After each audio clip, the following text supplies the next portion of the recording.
Сәлеметсіздер ме, құрметті менің көрермендерім. Бүгін Наурыз мейрамының қарсаңында Наурыз көже дайындаймыз. Ол үшін бізге осындай 10 литрлік ыдыс керек болады. Оған 7 литр көлемінде су құямын. Мінекей суды құйып алдым. Енді 600 грамм менде жылқының еті және 300 грамм көлемінде қазы. Енді астын қосамыз. Әбден піскенше пісіріп аламыз. Мінекей бізде етіміз пісті. Қазымыз да пісті. Енді осыны алып, бөлек ыдысқа салып қоямыз. Наурыз көженің келесі құрамын ыссы сумен бұқтырып аламыз. Бұл жерде арпа, бидайдың ұнтағы жармасы, күріш, тары, құрт, мейіз, айран және тұз. Дәміне қарай саламыз.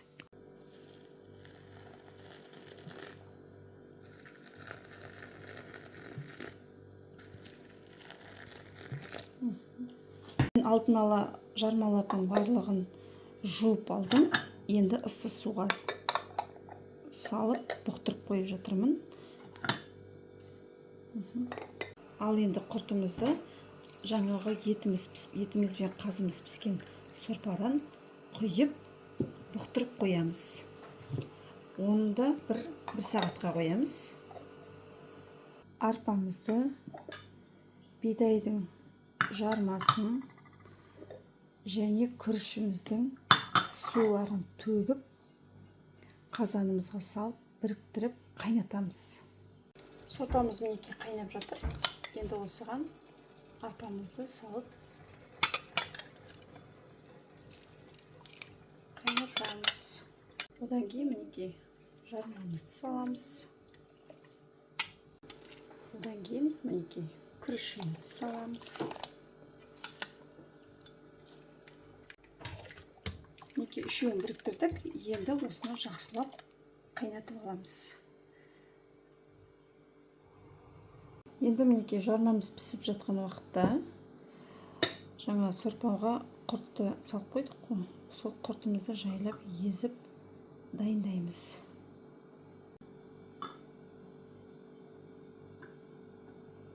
Мінекей құртымызды дайындап қойдық.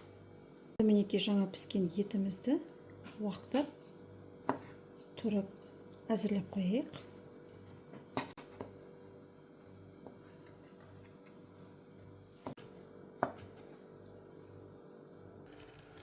Енді мінекей жаңа жармамыздың үстіне бұқтырылған тарымыз саламыз.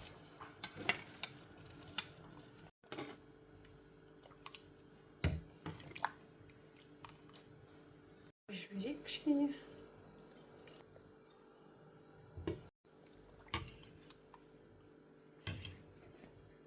Енді дәмін көріп, дәмге қарай тұз саламыз.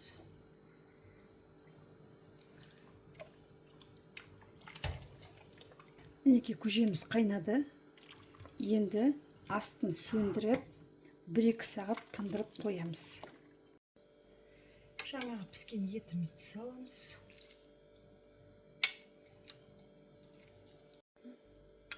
Одан кейін мейізімізді саламыз. Одан кейін айранымызды қоямыз. Одан кейін жаңағы етін құртымызды қоямыз.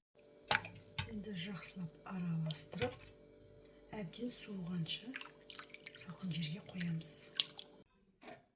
Мінекей көжеміз дайын болды. Енді тостағандарға құямыз.